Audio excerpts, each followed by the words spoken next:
시간은 이 순간에 멈춘 듯했고 또한 무한히 늘어나는 듯했다. 10분이라는 시간이 한 세기처럼 길게 느껴졌다.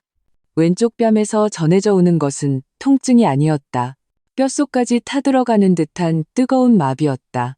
귓속에서는 끊임없이 날카로운 이명이 울렸다. 마치 수천 마리의 매미가 머릿속에서 울어대는 것 같았다. 이명은 외부의 모든 소리를 혼돈의 잡음으로 뒤틀어버렸다. 품에 안긴 새 살배기 딸 하윤이는 이 갑작스러운 폭력에 완전히 겁에 질려 있었다. 작은 몸이 심하게 떨렸다. 몇 초가 흐른 뒤에야 찢어질 듯한 울음을 터뜨렸다. 엄마, 무서워. 그 울음소리는 한 자루의 바늘처럼 죽음과도 같은 정적이 흐르던 내 고막을 꿰뚫었다. 거실 문가에는 시누이 박준희의 모습이 이미 사라지고 없었다. 하지만 나는 그가 떠날 때의 마지막 눈빛을 선명하게 기억했다. 그의 손에는 시어머니 김영자 씨의 연금 통장이 굳게 쥐어져 있었다. 입가에는 승리자의 경멸적인 미소가 걸려 있었다. 그 눈빛은 마치 발밑에 짓바려 숨이 넘어가는 개미를 내려다보는 것 같았다. 하이힐이 바닥을 때리는 또각거리는 소리는 그의 승전가이자 내 결혼 생활에 대한 무자비한 조롱이었다. 아이고, 내 팔자야. 내가 전생에 무슨 죄를 지어서. 시어머니 김영자 씨는 소파에 주저앉아 마른 손바닥으로 허벅지를 내리치며 목 놓아 울부짖기 시작했다. 그의 흐린 눈물은 깊게 팬 팔자주름을 따라 절묘하게 흘러내렸다. 흐느낌 하나하나가 정확하게 나의 죄를 고발하고 있었다. 준호야, 네가 데려온 마누라 좀 봐라. 이 늙은이를 아주 죽이려고 작정을 했구나. 이 집안이 전연 때문에 풍비박산 나게 생겼어. 김영자 씨의 목소리는 비통함으로 가득 차 마치 내가 용서받지 못할 죄인인 것 같았다. 박준호는 눈이 시뻘개진 채 가슴을 거칠게 들썩였다. 마치 완전히 격분한 황소 같았다. 방금 내 뺨을 때렸던 그의 손은 아직 허공에 떠 있었다. 손끝은 미세하게 떨리고 있었지만 죄책감 때문이 아니라 극도의 분노 때문이었다. 이서연, 그가 고함치자 침방울이 내 얼굴에 튈 뻔했다. 이 미친년아, 귀 먹었어? 죽었어? 당장 엄마한테 무릎 꿇고 사과해. 박준호의 눈에는 일말의 동정심도 없었다. 오직 신성한 권위를 침범당한 자의 폭력과 흉포한 빛만이 가득했다. 그렇게 못하겠으면 이혼해. 당장 이 집에서 굴러나가. 나는 그를 바라보았다. 한때 내 마음을 설레게 하고 5년의 세월을 바치게 했던 그 얼굴을 지금 그의 얼굴은 너무나 낯설고 추하게 일그러져 있었다. 나는 소파에서 연기하고 있는 김영자 씨를 보았다. 그 모자는 내 눈에 순식간에 2마리의 흉측한 괴물로 변했다. 사랑이라는 단어는 지독한 농담처럼 내 마음속에서 산산조각 났다. 차가운 폐허만이 남았다. 나는 울지 않았다. 눈시울조차 붉어지지 않았다. 마음이 죽으니 눈물도 말라버렸다. 나는 허리를 숙여온 힘을 다해 사시나무 떨듯 떠는 딸을 품에 꼭 안았다. 하윤이의 따뜻한 작은 얼굴이 내 목덜미에 닿았다. 딸의 눈물이 내 피부를 뜨겁게 되었다. 나는 아무 말 없이 딸을 안고 침실로 향했다. 한 걸음 한 걸음이 깨진 유리 조각을 밟는 것 같았지만 나 자신이 놀랄 정도로 단호했다. 등 뒤에서는 박준호의 분노에 찬 고함이 그림자처럼 따라왔다. 이서연, 너 거기 안 서? 당장 서? 나는 뒤돌아보지 않았다. 쾅! 침실 문이 세차게 닫혔다. 철컥! 자물쇠가 잠기는 맑은 소리는 지난 5년간의 어리석었던 내 인생의 단호한 마침표를 찍는 것 같았다. 문 밖에서 박준호의 이성은 완전히 끊어졌다. 그는 미친 듯이 문을 두드리기 시작했다. 문 열어. 이 쌍년아, 문 안 열어? 너 오늘 죽고 싶어? 내가 오늘 너 죽여버릴 줄 알아. 나무 문은 쿵쿵거리며 울렸고 다음 순간이라도 부서져 버릴 것 같았다. 나는 겁에 질린 딸을 침대에 눕히고 이불로 감쌌다. 가볍게 등을 토닥이며 아이가 가장 좋아하는 자장가를 소리 없이 흥얼거렸다. 너 같은 년은 당장 굴러나가야 해. 내년이 낳은 혹 덩어리 데리고 꺼지라고. 우리 박씨 집안은 너 같은 거 필요 없어. 귀에 담을 수 없는 욕설이 독을 바른 강철 바늘처럼 문틈으로 파고들었다. 하지만 그 말들은 더 이상 나에게 상처를 주지 못했다. 나는 조용히 주머니에서 스마트폰을 꺼내 잠금을 풀고 녹음 기능을 켰다. 스마트폰 화면의 불빛이 아무런 미동도 없는 내 얼굴을 비췄다. 나는 스마트폰을 문에 기댔다. 차가운 금속이 따뜻한 나무에 닿으며 한 사람을 파괴하기에 충분한 박준호의 흉측하고 광기 어린 악담을 한 글자도 빠짐없이 선명하게 담아냈다. 그가 5년 만에 처음으로 내게 손을 댄 것이었다. 하지만 800여 일 밤낮으로 이어진 언어폭력, 냉대, 정서적 방치, 정신적 학대는 이 뺨 한 대로 인해 마침내 나를 완전히 각성시켰다. 이곳은 더 이상 내 집이 아니었다. 문 밖의 저 남자는 더 이상 내 사랑이 아니었다. 그는 나의 적이었다. 녹음 버튼의 빨간 점이 조용히 깜빡였다. 그것은 나의 복수를 위해 타오르기 시작한 첫 번째 불꽃이었다. 뜬 눈으로 밤을 새웠다. 창밖이 밝아오기 시작했다. 미세한 새벽빛이 커튼 틈으로 스며들어 바닥에 차가운 빗줄기를 드리웠다. 내 옆에는 딸 하윤이가 몸을 웅크리고 있었다. 눈가에는 어젯밤 미처 마르지 않은 눈물 자국이 남아 있었다. 꿈속에서도 작은 미간을 찌푸리고 있었다. 뺨에 화끈거리는 통증은 이미 마비되었고 그 자리에는 뼛속까지 스미는 한기와 전례 없는 명료함이 대신했다. 문 밖에서 박준호의 짜증 섞인 발소리와 당연하다는 듯한 명령이 들려왔다. 이서연, 몇인데 아직도 침대에서 뒹굴어? 우리 모자 굶어 죽일 셈이야? 당장 안 튀어나와서 아침밥 차려. 그 목소리는 지난 5년간 내가 매일 들어왔던 목소리와 조금도 다르지 않았다. 마치 어젯밤 미친 듯이 문을 두드리며 나를 죽이겠다고 소리치던 남자는 나의 악몽이었던 것처럼. 나는 천천히 몸을 일으켜 딸의 이불깃을 부드럽게 여며주었다. 그리고 어젯밤 어둠 속에서 내가 하나하나 채워 넣었던 캐리어를 끌어냈다. 하윤이의 것, 나의 것, 그리고 나의 5년 청춘이 이 작은 상자 하나에 압축되어 있었다. 철컥, 나는 잠겨있던 침실 문을 열었다.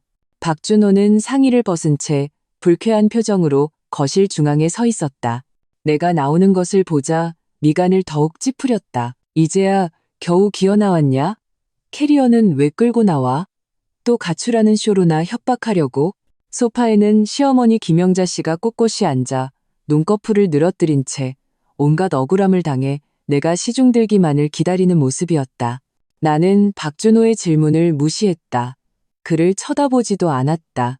잠에서 깨 졸린 눈을 비비는 딸의 손을 잡고 캐리어를 끌며 식탁으로 한 걸음 한 걸음 다가갔다. 두껍고 깔끔하게 제본된 서류 한 뭉치가 내 손에 의해 차가운 대리석 식탁 위에 던져졌다. 맑고 단호한 소리가 울렸다. 박준호와 김영자 씨는 동시에 그 소리에 놀라 움찔했다. 박준호의 시선은 내 평온하고 파동 하나 없는 얼굴에서 서서히 그 서류로 옮겨갔다. 표지에 굵은 고딕체로 쓰인 몇 글자가 그의 눈을 찔렀다. 5년간의 결혼 생활 기여도 및 대납금 상세 내역서. 박준호 씨, 당신이 원하던 아침 식사예요. 내 목소리는 아주 낮았지만 얼음 조각을 부순 칼날 같았다. 천천히 맛보세요. 박준호의 동공이 세차게 수축했다. 그는 믿을 수 없다는 듯 첫 페이지를 넘겼다. 그곳에는 애정이 깃든 편지가 아니라 반듯한 표가 있었다. 날짜, 항목, 용도, 금액, 지급, 증빙 스크린샷. 하나하나 조목조목 그가 반박할 수 없을 만큼 명확했다. 2018년 5월 5일 김영자 씨 고혈압으로 입원, 병원비 150만 원 대납. 2019년 5월 5일 수입 홍삼, 칼슘제 등 영양제 45만 원 구매. 2020년, 2021년 페이지가 넘어갈수록 박준호의 손이 걷잡을 수 없이 떨리기 시작했다. 김영자 씨도 다가와서 그 내용을 확인하자 주름 가득한 얼굴이 순간적으로 일그러지며 귀를 찢는 듯한 비명을 질렀다. 조작이야. 이거 단이가 조작한 거야. 이 독한 년. 너 지금 뭘 어쩌자는 거야? 그는 미친 개처럼 마른 손톱을 세워 서류를 빼앗아 찢으려 달려들었다.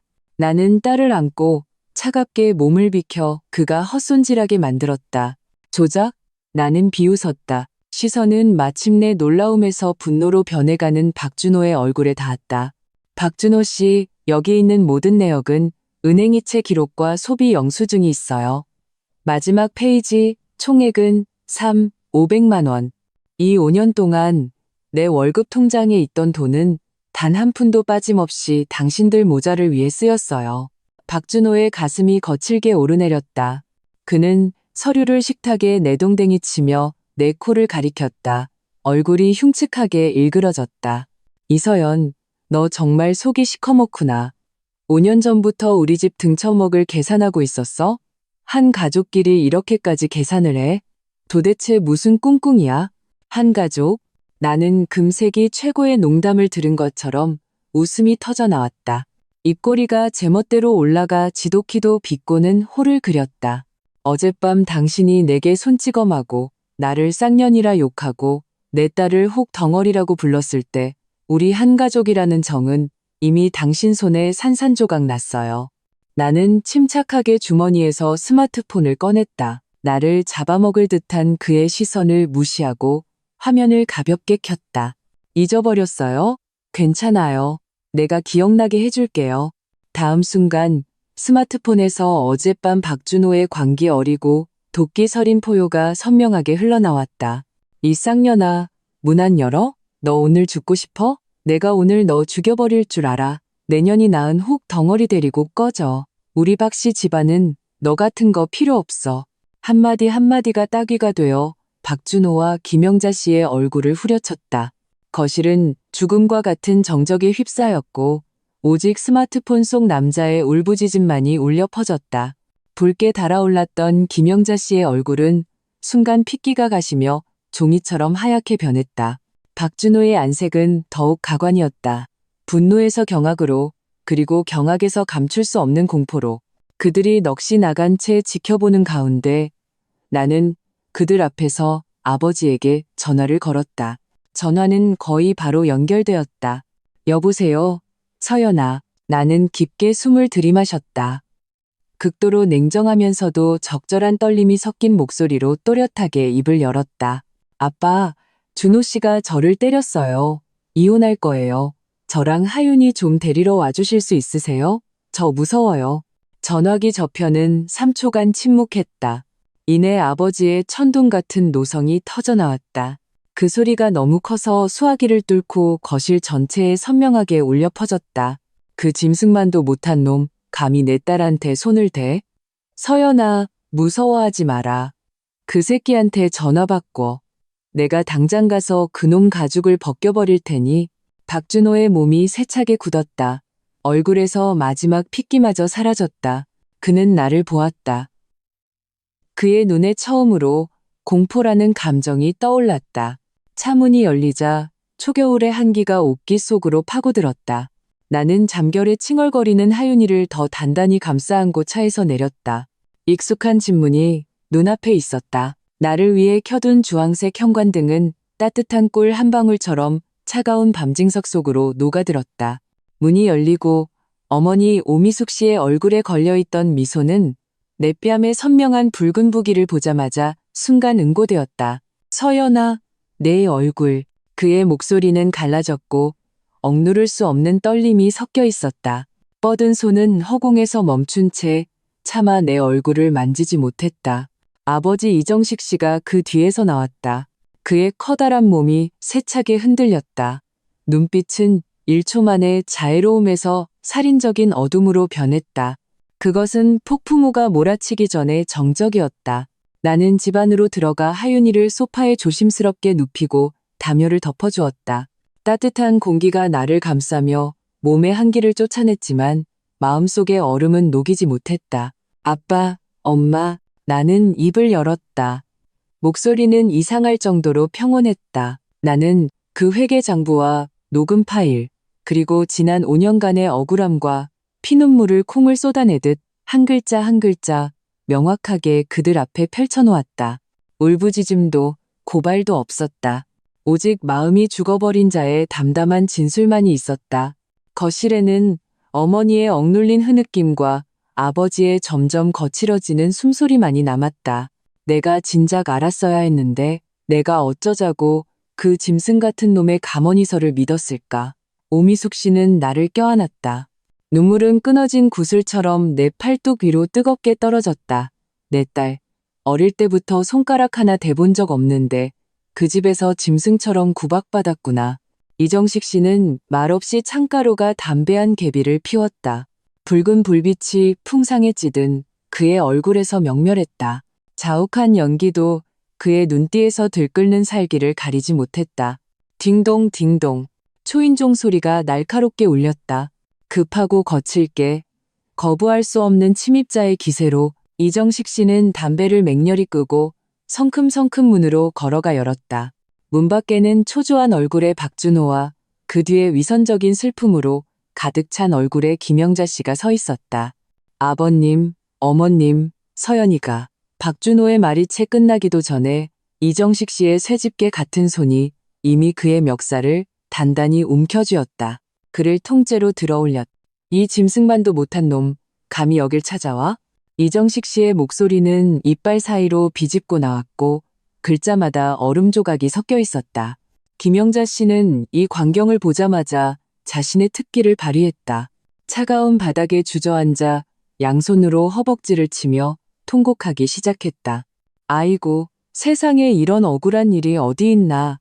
우리 박 씨 집안이 무슨 죄를 지어서 이런 재앙 덩어리를 며느리로 들였나. 지가 철없이 친정으로 도망쳐 놓고 우리가 좋은 마음으로 데리러 왔더니 아비란 작자가 사람을 치려 하네. 내가 힘들게 키운 아들이 며느리 좀 훈계했다고 장인한테 맞아 죽게 생겼네. 그의 울음소리는 날카롭고 귀에 거슬렸으며 글자마다 흑백을 전도하여 자신을 억울한 희생자인 시어머니로 포장했다. 박준호는 아버지에게 멱살을 잡힌 채 얼굴이 붉어졌지만 여전히 발버둥치며 나를 향해 소리쳤다. 이서연, 네가 한 짓 좀 봐. 집안일을 이렇게까지 시끄럽게 만들어서 아내로서 자각이 조금이라도 있는 거야? 자각? 나는 차갑게 웃었다. 소파에서 천천히 일어나 그들 앞으로 한 걸음씩 다가갔다. 내 시선은 아버지의 분노로 가득 찬 어깨를 넘어 김영자 씨에게 똑바로 꽂혔다. 김영자 씨, 제가 어머님 연금을 노렸다고 하셨죠? 나는 손에 든 서류를 들어 올렸다. 목소리는 크지 않았지만 그의 울음소리를 명확하게 압도했다. 어머님 연금 한 달에 200만 원 맞죠? 김영자 씨의 울음소리가 멎고 눈빛이 흔들렸다. 그 돈은 매달 정확하게 어머님 통장으로 입금됐어요. 그런데 그 돈은 어디로 갔을까요? 내 목소리는 갑자기 날카로워졌다. 그 돈은 모두 어머님의 귀한 딸 박준희의 주머니로 들어갔죠. 박준호와 김영자 씨의 얼굴이 동시에 굳었다. 헛소리 마. 김영자 씨가 비명을 질렀다. 헛소리요? 나는 장부의 한 페이지를 펼쳐 그곳에 있는 모든 사람들에게 읽어주었다. 박준희는 어머님 돈으로 최신형 스마트폰을 사고 비싼 요가 클래스를 등록하고 친구들과 1인당 수십만 원 하는 애프터눈 티를 즐겼죠. 그런데 어머님은요? 가장 기본적인 혈압약 한 통이라도 사준 적 있나요? 내 시선은 박준호에게로 향했다. 그 시선은 수수령 매수처럼 그의 마지막 체면을 겹겹이 벗겨냈다. 5년 전 서울 본사로 승진할 기회가 있었어요. 고혈압이신 어머님을 돌보기 위해 제 미래를 포기하고 이 작은 도시에 남았죠. 이 5년 동안 어머님의 삼시세끼 중 어느 한 끼라도 제가 정성껏 준비한 저염저지방 식단이 아니었던 적이 있나요? 한밤중에 가슴이 답답하다고 하실 때 어느 한 번이라도 제가 차를 몰고 응급실로 모시지 않은 적이 있나요? 전 가정부처럼 당신들 모자를 5년 동안 모셨어요. 전 사람의 마음은 살로 되어 있어서 오래 품으면 따뜻해질 거라고 믿었어요. 나는 잠시 말을 멈추고 내 얼굴에 상처를 가리켰다. 입가에 처량한 미소를 띄었다. 결국 5년 동안 품어서 얻은 건 이 따귀 한 대와 남이라는 말, 혹 덩어리라는 말이었네요. 거실은 무섭도록 조용했다. 아버지의 손이 천천히 박준호의 멱살에서 풀렸지만 그 눈의 분노는 더욱 거세게 타올랐다. 박준호는 내 말에 할 말을 잃고 얼굴이 붉어졌다 하얘졌다 했다. 사실의 무게가 그를 꼼짝 못하게 만들었다. 그는 입술을 한참 떨다가 마침내 목구멍에서 창백하고 우스꽝스러운 변명을 쥐어짰다. 그래서 뭐, 당신은 내 아내고 우리 엄마를 돌보고 효도하는 건 원래 당신의 의무야. 당신이 해야 할 일이라고. 의무? 나는 웃었다. 그 웃음소리에는 끝없는 조롱과 해방감이 담겨 있었다. 박준호 씨, 내 의무에는 무상봉사도 맞고 욕먹는 것도 포함되지 않아요. 나는 또박또박 온 힘을 다해 이 결혼의 사형을 선고했다. 당신이 내게 손을 댄 그 순간부터 당신은 더 이상 내게 의무라는 두 단어를 언급할 자격이 없어요. 그 선고는 마치 보이지 않는 칼날처럼 나와 박준호 사이에 남아있던 결혼이라는 썩은 밧줄을 완전히 끊어버렸다. 공기는 얼음처럼 응고되어 죽은 듯 고요했다. 박준호의 얼굴은 창백한 등불 아래 구겨진 폐지처럼 초라한 주름으로 가득했다. 의무. 그는 그 두 단어를 처음 듣는 것처럼 중얼거렸다. 그의 눈빛은 처음에 당혹감에서 혼란으로, 그리고 완전히 정체가 탄로난 후에 적반하장으로 변해갔다. 그것은 막다른 길, 벼랑 끝에 몰린 야수만이 가진 광기였다. 좋아. 의무가 없다고? 박준호는 갑자기 웃었다. 웃음소리는 낡은 풀물을 힘껏 당기는 것처럼 건조하고 쉬어 있었다. 핏발선 그의 두 눈이 나를 뚫어져라 쳐다보았다. 그 안에서는 옥석을 가리지 않고 함께 타버리려는 악독함이 불타고 있었다. 이서연, 잘 생각해. 그의 목소리가 갑자기 높아졌다. 날카롭고 귀에 거슬리는 막다른 골목에 몰린 자의 흉포함이 섞여 있었다. 우리가 지금 사는 집, 결혼할 때 산 집 말이야. 등기부등본 우리 엄마 이름으로 되어 있어. 김영자 씨의 이름. 이 말은 마치 폭탄처럼 작은 거실에서 터져 나왔다. 방금 풀렸던 아버지의 주먹이 다시 세게 쥐어졌다. 힘을 주자 뼈마디에서 으드득 소리가 났다. 나는 마치 벼락을 맞은 것처럼 그 자리에 얼어붙었다. 머릿속이 하얘지고 귓가에서는 윙윙거리는 소리가 계속됐다. 집, 내가 직접 꾸미고 꽃 한 송이, 풀 한 포기, 테이블 하나, 의자 하나에 집에 대한 모든 환상을 쏟아부었던 그곳. 우리가 함께 노력하고 청춘과 땀으로 얻은 안식처라고 믿었던 그곳이 단 한 번도 내 것이 아니었다니. 나는 심지어 등기부등본에 우리 두 사람의 이름이 아닌 김영자 씨의 이름이 새겨져 있다는 사실조차 몰랐다. 얼마나 우스운가. 나는 완전히 바보였다. 내 것이 아닌 지붕 아래에서 나와 아무런 혈연관계도 없는 노인을 위해 5년간 무료 가정부 노릇을 한 것이다. 박준호는 우리 가족 모두가 충격받은 모습을 보자 막다른 골목에 몰린 개의 광기가 순식간에 상황을 장악한 듯한 더위만만한 표정으로 변했다. 그는 내 약점을, 내 목숨줄을 잡았다고 생각했다. 어때? 겁나? 그는 아버지의 제지에서 완전히 벗어나 구겨진 옷깃을 정리했다.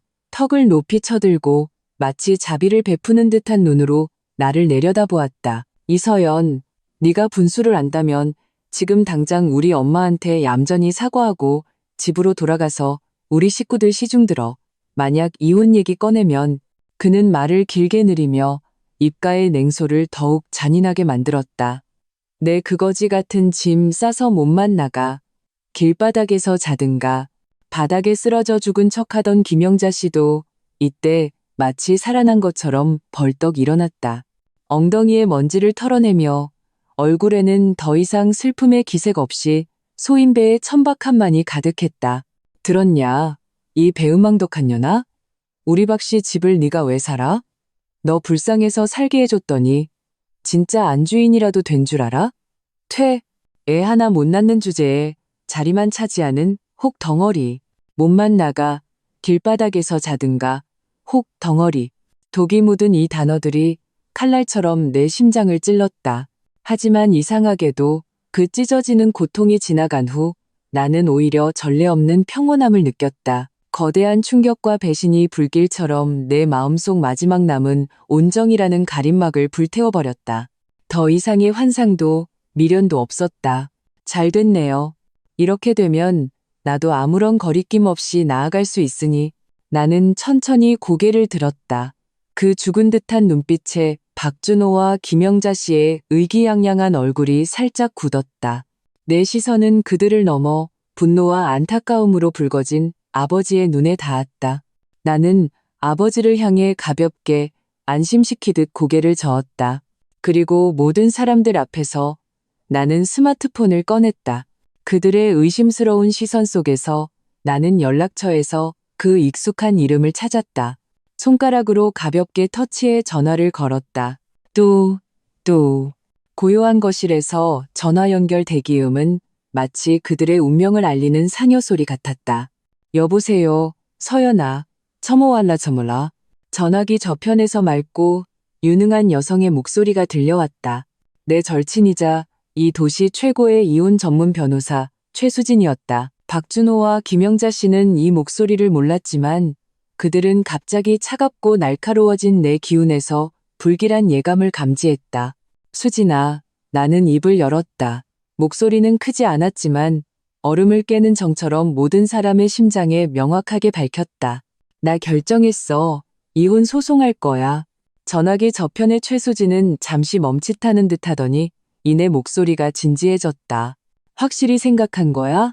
나는 변해가는 박준호의 얼굴을 보며 입가에 차가운 미소를 띄었다. 아주 확실해. 증거는? 있어. 나는 다른 손을 들어 여전히 붉게 부어오른 손자국이 남은 뺨을 가볍게 쓸었다. 그가 나를 폭행했고 내 시선은 천박한 얼굴의 김영자 씨를 향했다. 혼인 중 재산 은닉 및 사기 혐의도 있어. 변호사라는 두 글자는 입 밖으로 내지 않았다. 하지만 소송, 가정폭력, 재산 은닉, 사기라는 단어들은 네 개의 쇠망치처럼 박준호와 김영자 씨의 심장을 강타했다. 그들의 안색은 눈에 띄게 의기양양하면서 순식간에 백지장처럼 하얗게 변했다. 특히 박준호는 얼굴에 핏기가 완전히 가셨다. 방금까지 경멸과 위협으로 가득 찼던 그의 눈에는 이제 끝없는 공포와 믿을 수 없다는 표정만이 남았다. 그는 나를 가리키며 입술을 떨었지만 한마디도 제대로 말하지 못했다. 김영자 씨는 더욱 벼락을 맞은 듯 했다. 그 천박한 입은 크게 벌어졌지만 아무 소리도 내지 못하고 거친 숨만 내쉴 뿐이었다. 그들이 믿었던 비장의 카드, 그 집은 내게 위협이 되기는커녕 오히려 그들의 가장 확실한 증거가 되었다. 나는 그들의 경악스러운 표정을 무시하고 전화기에 대고 또박또박 명확하게 말을 이었다. 최 변호사, 그 집은 결혼 전에 그쪽 집에서 전액 현금으로 구매했고 등기는 시어머니 김영자 씨 이름으로 되어 있어. 하지만 이 5년 동안 모든 인테리어 비용, 가전제품 구매 비용, 관리비, 수도, 전기, 가스 요금은 전부 내 월급 통장에서 나갔어. 나는 모든 이체 기록과 소비 영수증을 가지고 있어. 그리고 나는 그들이 처음부터 나를 속일 목적으로 입주하게 했다고 의심하고 있어. 그래서 혼인 후 공동 지출 부분에 대한 분할을 요구하고 이 5년간 내가 이 집을 위해 바친 모든 가사노동에 대한 보상금을 청구할 거야. 그래, 내일 오전 9시에 너희 사무실 아래 카페에서 기다릴게. 우리 법정에서 보자. 전화를 끊자 거실은 심장이 미친 듯이 뛰는 소리가 들릴 정도로 조용했다. 나는 스마트폰을 쥔 채 전례 없이 냉정하고 강인했다. 그 찢어지는 고통은 이제 내 몸에서 가장 단단한 갑옷으로 응축되었다. 나는 눈앞에 넋이 나가 넋을 잃은 모자를 보며 웃었다. 그 웃음소리에는 끝없는 조롱과 마침내 감옥에서 벗어난 해방감이 담겨 있었다. 다음 날 오전 9시 햇살이 좋았. 나는 최수진의 법률사무소 아래 그 익숙한 카페에 앉아 있었다. 통유리창은 초가을의 따스한 햇살을 조각조각 잘라내어 내 몸 위에 부드럽게 흩뿌렸다. 하지만 나는 뼛속에서부터 스며 나오는 절망과 죽음의 한기만을 느꼈다. 바리스타가 따뜻한 카페라떼를 가져다 주었다. 진한 향이 코끝을 맴돌았지만 나는 조금의 따스함도 맛볼 수 없었다. 따뜻한 컵 벽에 손가락을 대고 매끄러운 테이블에 비친 내 뺨의 모습을 내려다보았다. 아직 사라지지 않은 손자국은 추한 낙인처럼 어젯밤의 굴욕을 소리 없이 말해주고 있었다. 하이힐 소리가 멀리서부터 가까워지며 내 테이블 앞에서 멈췄다. 나는 고개를 들지 않아도 그가 온 것을 알았다. 서연아. 최수진의 목소리는 여느 때처럼 유능했지만 내가 알아들을 수 있는 억눌린 떨림이 섞여 있었다. 부드러운 손이 내 차가운 손등을 가볍게 덮으며 약간의 온기를 전했다. 나는 천천히 고개를 들었다. 최수진은 깔끔하게 재단된 베이지색 정장을 입고 긴 머리는 유능하게 포니테일로 묶었다. 화장은 정교했고 눈빛은 날카로웠다. 하지만 내 얼굴의 상처를 보자 그 평소 흔들림 없던 눈동자에 순식간에 하늘을 찌를 듯한 분노가 타올랐다. 박준호, 그 짐승 같은 놈. 그는 이를 악물고 글자 하나하나를 이빨 사이로 쥐어짜내는 것 같았다. 손의 힘이 무의식적으로 강해졌다. 나는 고개를 저어 그에게 앉으라는 신호를 보냈다. 나는 어젯밤 일어난 모든 일을 마치 제3자처럼 거의 마비된 평온한 어조로 천천히 설명했다. 울지도 히스테리를 부리지도 않고 마치 나와 상관없는 이야기를 하는 것처럼. 내가 평온할수록 최수진의 안색은 더욱 굳어졌다. 내가 김영자 씨의 도끼 어린 욕설과 박준호의 너 불쌍해서 살게 해줬다는 말을 했을 때 최수진이 커피잔을 쥔 손가락은 마디가 하얗게 질려 있었다. 하우, 둔탁한 소리와 함께 최수진은 결국 참지 못하고 두꺼운 나무 테이블에 주먹을 내리쳤다. 커피잔이 심하게 흔들리며 짙은 갈색 액체가 쏟아져 나와 응고된 피처럼 보였다. 주변 손님들이 놀란 눈으로 쳐다보았지만 최수진은 아랑곳하지 않았다. 그는 나를 뚫어져라 쳐다보았다. 눈에는 풀리지 않는 안타까움과 분노가 가득했다. 첫 번째, 지금 당장 병원으로 가자. 그냥 상해 진단서가 아니야. 바로 사법감정센터로 가서 가장 권위 있는 법의학 감정 보고서를 받을 거야. 서연아, 이 손자국은 치욕이 아니야. 박준호의 가정폭력에 대한 철저한 증거고 법정에서 그의 위선적인 가면을 벗겨낼 첫 번째 칼이야. 그의 목소리는 크지 않았지만 단호했고 거부할 수 없는 강한 기운이 담겨 있어 나를 마비된 심연에서 끌어냈다. 두 번째, 증거. 최수진의 시선은 매처럼 날카로웠다. 네가 그 집을 위해 지불한 그러니까 모든 증거를 모아야 해. 이 5년간 내 월급 통장의 모든 이체 기록, 모든 인테리어 자재 구매 영수증, 모든 수도, 전기, 가스 요금 납부 증명서, 심지어 박준호와의 대화 기록, 이웃에게 인테리어 힘들다고 푸념했던 대화까지 전부 증거가 될 수 있어. 판사에게 누가 이 집을 먹여 살렸는지, 누가 진짜 혹 덩어리였는지 보여줘야 해. 나는 그의 말에 담긴 힘에 감염되어 혼란스럽던 뇌가 다시 움직이기 시작했다. 내가 애써 잊으려 했던 억울함과 희생이 파도처럼 밀려왔다. 그래, 그 증거들은 다 가지고 있었다. 처음에는 습관이었지만 이제는 나의 유일한 무기가 되었다. 최수진은 내 눈에 다시 타오르는 빛을 보고 몸을 살짝 앞으로 기울이며 목소리를 낮춰 내가 깊이 생각해보지 않았던 질문을 던졌다. 서연아, 다시 잘 생각해봐. 그 집 혼전에 전액 현금으로 샀다고 했지? 정말 확실해? 그의 질문은 번개처럼 내 혼란스러운 기억을 갈라놓았다. 나는 잘 몰라. 그때 박준호 씨가 부모님이 다 알아서 할 거라고 했어. 계약금은? 대출은? 자금 출처가 있을 거 아니야? 최수진이 계속 파고들었다. 내 심장이 세차게 뛰었다. 기억 속에 묻어두었던 한 장면이 갑자기 선명해졌다. 결혼식 전날 엄마가 내 손을 잡고 은행 카드 한 장을 내 손에 쥐어주셨다. 서연아, 여기 1억 원이 들어있어. 엄마 아빠가 너 시집 갈 때 쓰라고 주는 돈이야. 준호네 집집 사느라 힘들 테니 네가 보태줘. 우리 쪽에서 보태주는 거라고 하고 그래야 그쪽 집 부담도 덜고 네가 앞으로 살기도 편할 거야. 그때 나는 기쁨에 가득 차 미래의 삶에 대한 가장 아름다운 꿈을 꾸고 있었다. 나는 돌아서서 부모님의 묵직한 사랑이 담긴 그 카드를 박준호에게 건넸다. 그때 그의 놀랍고 감동적인 표정을 아직도 기억한다. 그는 이 돈으로 계약금 일부를 내서 부모님의 부담을 덜어드리겠다고 말했다. 나는 믿었다. 단 한 번도 의심하지 않았다. 내 목소리가 억누를 수 없이 떨리기 시작하며 이 과거를 힘들게 털어놓았다. 1억. 우리 부모님이 결혼 지참금으로 1억 원을 주셨어. 내가 그걸 박준호 씨한테 줬어. 그는 계약금으로 쓴다고 했어. 말이 끝나자 나는 최수진의 눈이 순간적으로 빛나는 것을 보았다. 그것은 사냥꾼이 사냥감을 발견했을 때에 반드시 잡고야 말겠다는 차가운 빛이 번뜩이는 눈빛이었다. 돌파구야. 최수진이 손뼉을 쳤다. 얼굴에는 분노가 가시지 않았지만 모든 것을 꿰뚫어 보는 듯한 냉소가 더해졌다. 서연아, 잘 들어. 내 부모님이 혼전에 너에게 준 돈은 너의 개인 재산이야. 우리가 이 1억 원이 박준호의 계좌로 명확하게 흘러들어갔고 그 시점이 그들이 집을 산 시점과 일치한다는 것을 증명할 수만 있다면 상황은 완전히 달라져.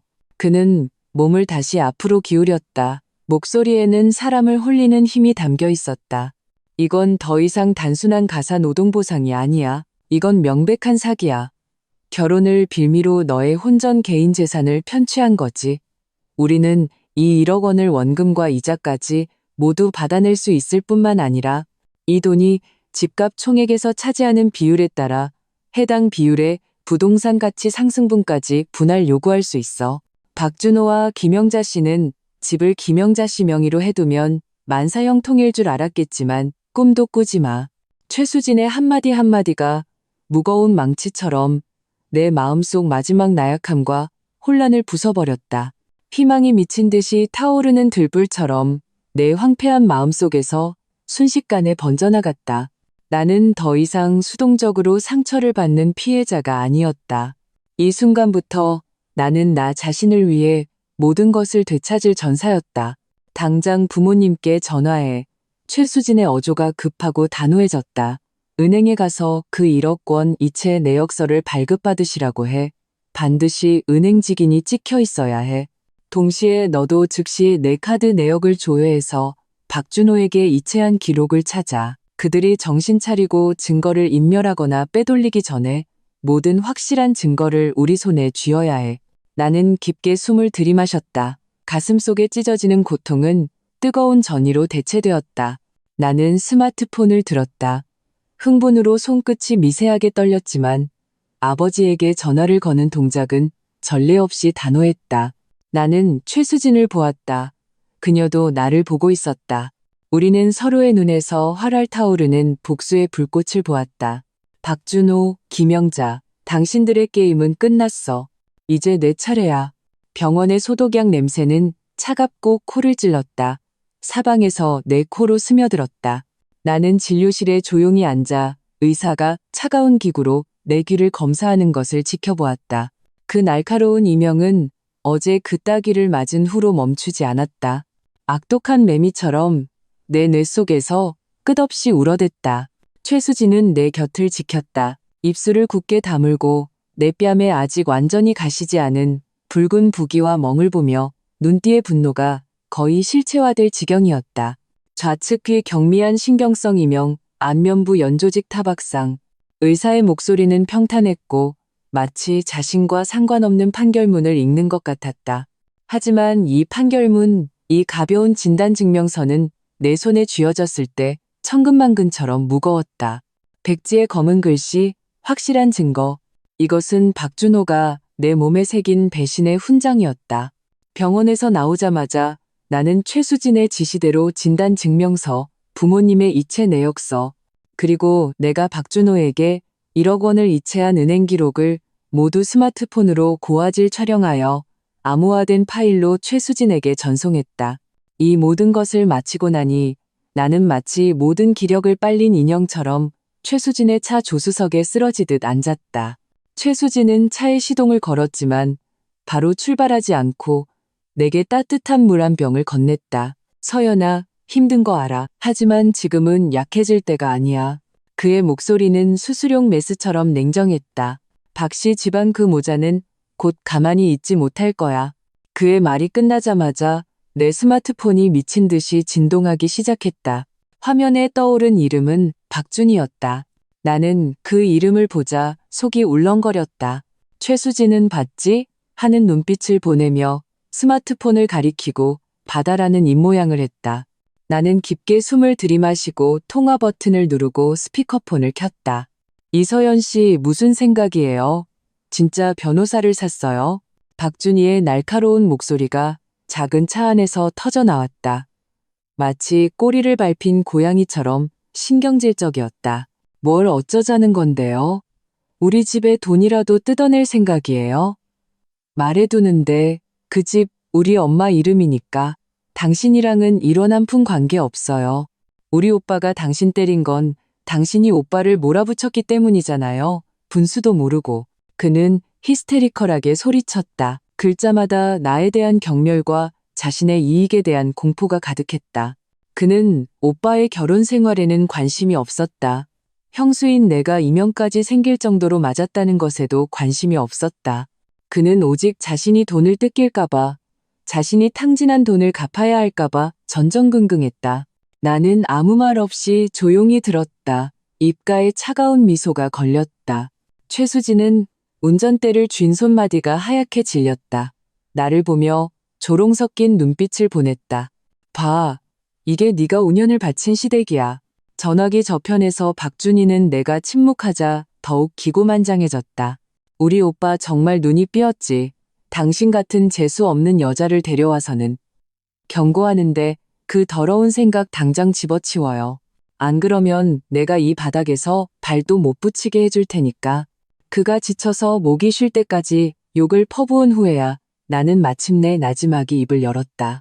준희 씨, 내 목소리는 아주 낮았지만 얼음 송곳처럼 순식간에 그의 고함을 꿰뚫었다. 나한테 빌려간 3천만 원 언제 갚을 거예요? 전화기 저편이 순간 조용해졌다. 미쳤어요? 그건 우리 오빠가 나한테 준 돈이잖아요. 당신이 무슨 상관이에요? 아, 나는 침착하게 반문했다. 그 카드, 내 월급 통장이었어요. 한 푼 한 푼. 다 내가 번 돈인데 내가 무슨 상관이냐고요? 박준희는 완전히 할 말을 잃고 이내 화를 내며 전화를 끊어버렸다. 차 안은 다시 조용해졌다. 나는 지금 박준희가 펄펄 뛰며 그 무능한 오빠에게 전화해서 압력을 넣고 있을 모습을 상상할 수 있었다. 아니나 다를까 10분도 채 안 되어 박준호에게서 전화가 걸려왔다. 이번에는 망설임 없이 받았다. 녹음, 스피커폰, 일사천리였다. 서연아, 어디야? 박준호의 목소리가 들려왔다. 애써 억누른 피로와 아첨이 섞여 있었다. 박준희의 오만함과는 완전히 달랐다. 그는 분명 여동생에게 된통당한 후 마침내 변호사라는 단어에 공포를 느끼기 시작한 것이다. 서연아, 우리 부부잖아. 무슨 말이든 좋게 할 수 있는데 굳이 변호사까지 살 필요 있어? 부부 사이에 이렇게 험악하게 끝낼 필요 없잖아. 일단 집으로 와. 앉아서 얘기하자. 네가 돌아와서 잘 살기만 한다면 예전 일은 다 없던 걸로 할 수 있어.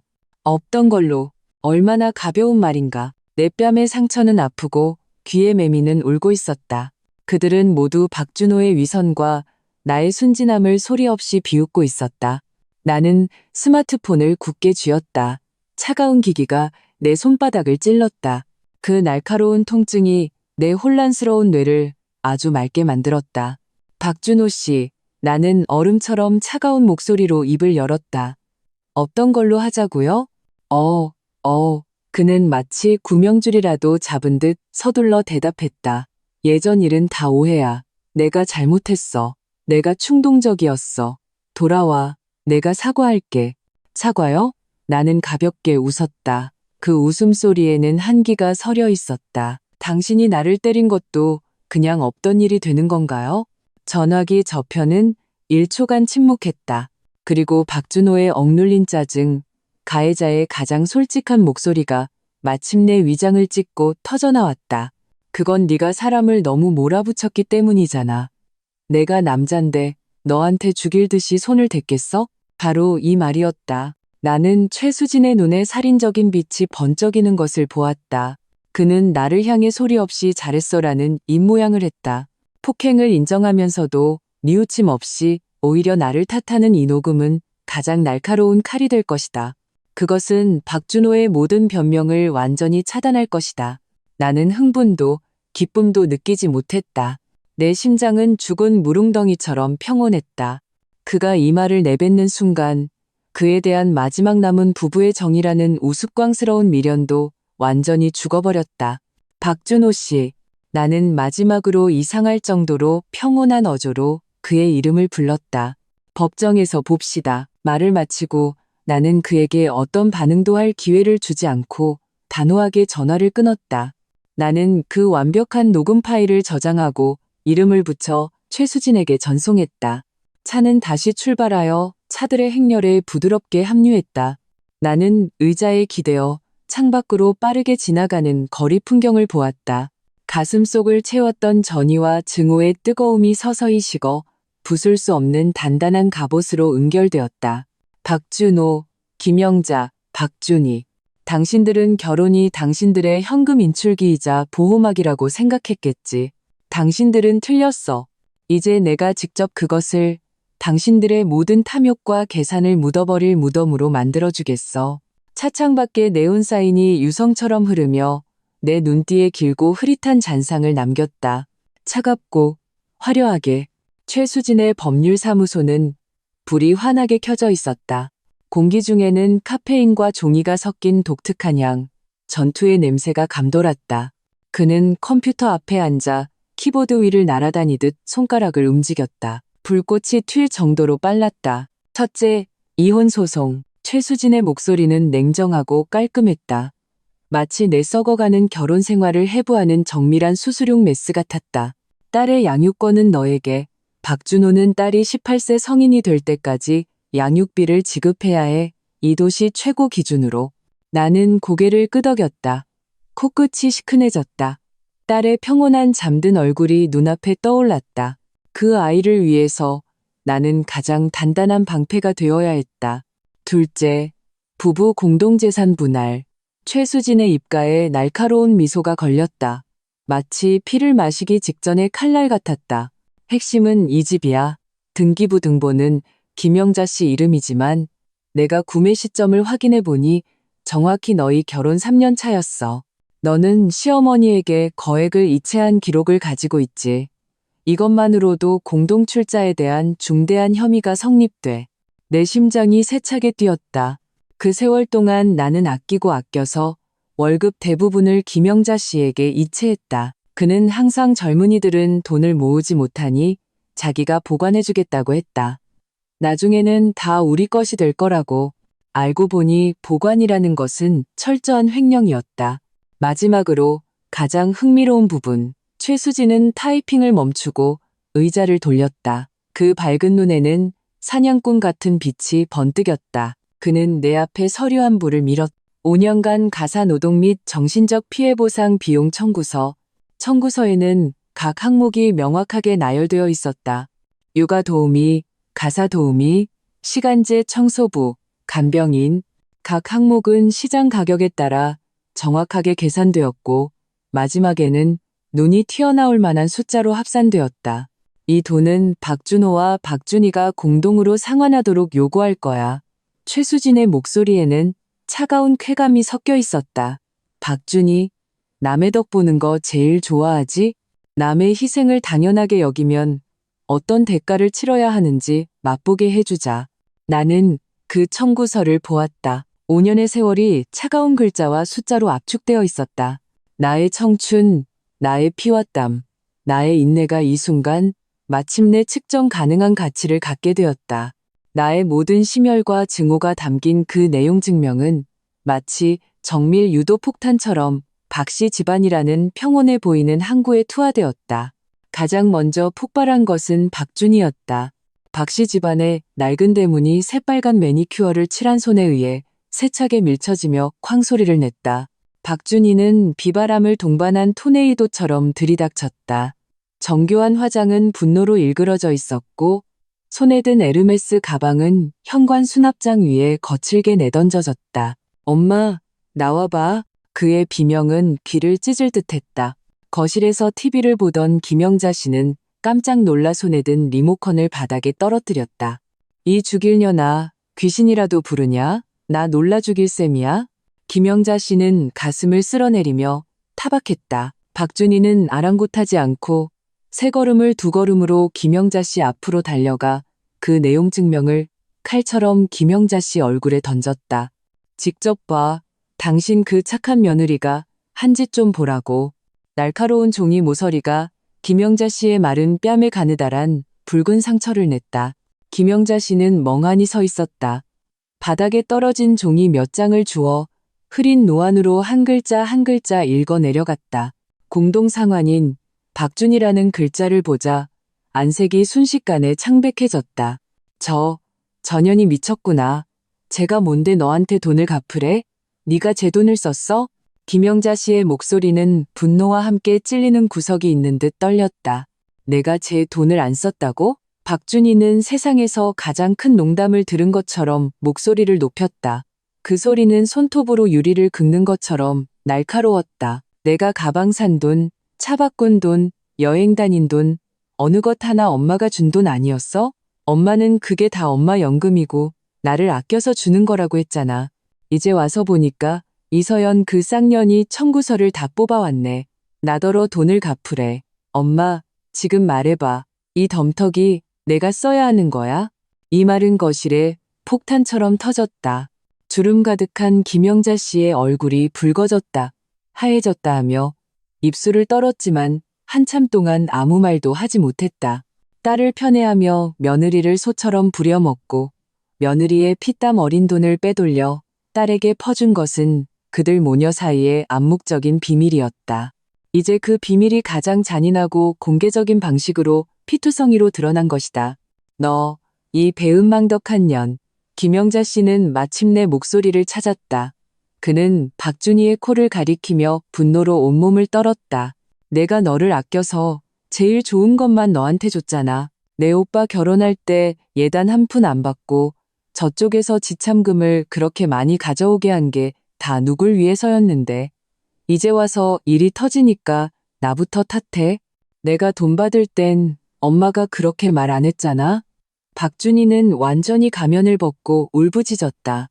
눈물이 비싼 아이라이너를 번지게 해 초라하고 우스꽝스러워 보였다.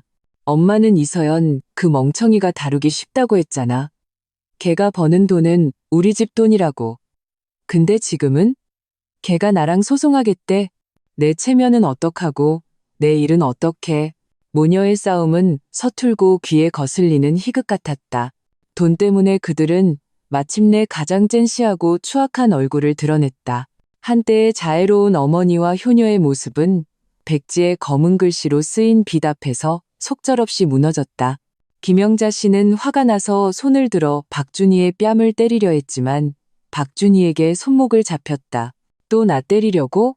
박준희의 눈에서는 불이 뿜어져 나왔고 원망이 가득했다. 어릴 때부터 모든 오빠만 편애하더니 이제 뒤처리까지 나한테 시키려고 해? 김영자 씨, 똑똑히 들어. 이 돈, 나 1원도 못 내? 당신 아들이 무능해서 마누라 하나 관리 못한 거니까 당신들끼리 알아서 해. 말을 마치고 박준희는 김영자 씨의 손을 세차게 뿌리치고 자신의 가방을 집어들고 뒤도 돌아보지 않고 집을 나갔다. 지우, 대문이 세차게 닫히며 벽에 걸린 가족 사진이 흔들렸다. 사진 속 가족은 화목하게 웃고 있었지만 사진 아래 김영자 씨는 소파에 주저앉아 잿빛 얼굴을 하고 있었다. 거실은 아수라장이었다. 그리고 나는 스피커폰을 켜고 최수진의 스마트폰에서 들려오는 박씨 집안 이웃 아주머니의 흥분되고 격앙된 현장 중계를 조용히 듣고 있었다. 어머, 최 변호사님, 못 보셨죠? 그 모녀 싸우는 거 지붕이 날아가는 줄 알았다니까요. 나는 스마트폰을 끄고 이미 식어버린 커피를 들어 한 모금 마셨다. 씁쓸한 액체가 목구멍을 타고 흘렀지만 내 심장은 전례 없는 통쾌함을 느꼈다. 겉은 화려하지만 속은 썩어 문드러진 박씨 집안이라는 무덤을 나는 이미 내 손으로 파놓았다. 이제 나는 조용히 지켜보기만 하면 되었다. 그들이 어떻게 앞다투어 자신들을 그 무덤에 묻는지. 박씨 집안의 소동은 전체 요리에 불과했다. 나의 진짜 필살기는 이제 막 가장 날카로운 빛을 내며 갈리고 있었다. 스마트폰 화면이 밝아지며 엄마의 영상통화 요청이 떴다. 통화가 연결되는 순간 초조함과 흥분으로 가득 찬 엄마의 얼굴이 화면을 가득 채웠다. 서연아, 찾았어. 우리가 찾았어. 아빠의 모습도 끼어들었다. 돋보기를 쓴 아빠는 누렇게 바랜 영수증 한 장을 높이 들고 있었다. 노인의 주름이 자글자글한 손은 극도의 흥분으로 심하게 떨렸다. 영상 통화 배경은 우리 집의 낡은 서재였다. 공기 중에는 낡은 책장과 장롱이 섞인 세월의 먼지 냄새가 나는 듯했다. 나의 이 하찮은 일 때문에 반백년을 넘긴 부모님은 집안의 모든 묵은 서류를 뒤져내 거의 집 전체를 뒤집어 놓으셨다. 아빠, 천천히요. 흥분하지 마세요. 나는 목소리를 평온하게 유지하려 했었지만 심장은 이미 북처럼 미친 듯이 뛰고 있었다. 카메라가 가까워졌다. 세월에 침식되어 다소 흐릿해진 은행 이체 증명서였다. 하지만 그 위에 모든 글자, 모든 숫자는 빨갛게 달군 낙인처럼 내 망막에 강하게 밝혔다. 이체 금액 1억 원, 수취인 김영자, 이체 날짜, 나와 박준호가 혼인신고를 하기 일주일 전, 그리고 김영자 씨가 자신의 이름으로만 된 그 집을 전액 현금으로 매입하기 3일 전이었다. 진실은 천지를 뒤흔드는 방식으로 갑자기 드러났다. 이 돈은 부모님이 그때 내게 주신 결혼 지참금이었다. 내가 막 결혼해서 돈이 부족할까봐 특별히 카드에 넣어주셨던 것이다. 비상시에 쓰라고. 그런데 김영자 씨는 젊은 사람들은 돈을 함부로 쓰니 내가 너희를 위해 보관해주겠다는 부드러운 말로 그 카드를 속여서 가져갔다. 나는 그때 사랑에 눈이 멀어 그가 정말 우리를 위하는 좋은 시어머니라고 생각했다. 이제 와서 생각하니 그 온화한 미소 뒤에는 그토록 탐욕스럽고 악독한 계산이 숨어 있었다. 서연아, 이게 증거가 될 수 있을까? 엄마의 목소리에는 울음이 섞여 있었다. 분노이자 안타까움이었다. 엄마, 이건 증거가 아니에요. 나는 천천히 입을 열었다. 또박또박, 명확하고 차갑게. 이건 김영자 씨의 사형 선고서예요. 영상 통화를 끊고 나는 즉시 증명서의 고화질 사진을 최수진에게 보냈다. 5분도 채 안 되어 최수진에게서 전화가 걸려왔다. 그의 목소리에는 전문가가 피냄새를 맡았을 때의 특유의 흥분이 섞여 있었다. 이서연, 이 사건을 다시 평가해야겠어. 이건 이미 재산 분쟁의 범주를 훨씬 넘어섰어. 최수진의 말은 매우 빨랐다. 마치 이 추문의 핵심을 정확하게 해부하는 날카로운 수수용 메스 같았다. 김영자 씨의 행위는 불법 점유에 해당돼. 내 부모님이 너에게 증여한 혼전 개인 재산을 그가 기만적인 수단으로 불법적으로 점유했고 그것을 자신의 개인 부동산을 구입하는 데 사용했어. 심각하게 말하면 이건 사기야. 우리는 완전히 경찰에 신고해서 그의 형사 책임을 추궁할 수 있어. 형사 책임. 이 네 글자가 뇌 속에서 천둥처럼 울렸다. 나는 김영자 씨의 천박하고 이기적인 얼굴이 떠올랐다. 나는 이미 그가 수갑을 차고 경찰에게 끌려갈 때의 경악과 절망적인 모습을 본 것 같았다. 최 변호사님. 나는 깊게 숨을 들이마시고 마음속에 들끓는 복수의 쾌감을 억눌렀다. 이 증거의 복사본을 지금 바로 박준호 씨에게 보내주세요. 그가 자신의 자랑스러운 어머니가 얼마나 비열하고 파렴치한 도둑인지 직접 보게 하고 싶어요. 박준호가 그 서류를 받았을 때는 어질러진 거실에서 박준희가 깨뜨린 화병을 치우고 있었다. 집은 방금 허리케인이 휩쓸고 간 듯 공기 중에는 다툼과 원망의 냄새가 남아 있었다. 택배 기사가 가져온 서류 봉투는 정교하고 깔끔해서 주변의 혼란과 어울리지 않았다. 그는 의아해하며 봉투를 뜯었다. A사 용지 한 장이 발치에 가볍게 떨어졌다. 그는 허리를 굽혀 종이를 주었다. 단 한 번 보고 박준호는 마치 벼락을 맞은 것처럼 그 자리에 굳어버렸다. 그 이체 증명서 복사본은 흑백으로 모든 세부사항이 숨막힐 정도로 선명했다. 1억 원, 김영자, 그 익숙한 날짜. 그는 그동안 가족 모두가 친척들 앞에서 자랑스러워했던 그 집이 부모님의 평생 모은 돈으로 산 것이라고 믿어왔다. 그래서 그는 부모님에 대한 감사와 효심으로 가득했다. 그는 심지어 나에게 여러 번 자랑했다.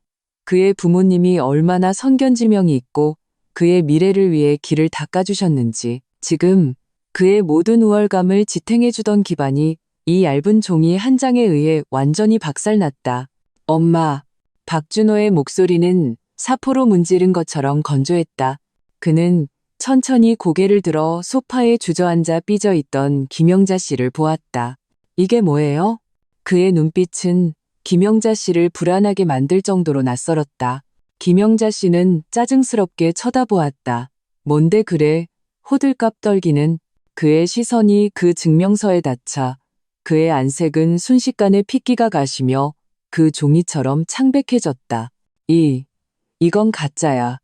분명히 이서연 그 쌍년이 조작한 거야. 우리한테 돈 뜯어내려고. 김영자 씨의 목소리가 날카롭게 높아졌다. 마치 꼬리를 밟힌 고양이처럼 온 힘을 다해 허세를 부렸다. 조작? 박준호가 웃었다. 그 웃음은 우는 것보다 더 보기 흉했다. 그는 한 걸음씩 다가가 그 종이를 거의 김영자 씨 얼굴에 들이밀었다. 말해봐요. 이걸 어떻게 조작해요? 우리 엄마 서명, 은행직인, 그리고 이 날짜, 기억 안 나요? 이 날짜, 당신이 집 산 날 3일 전이잖아요.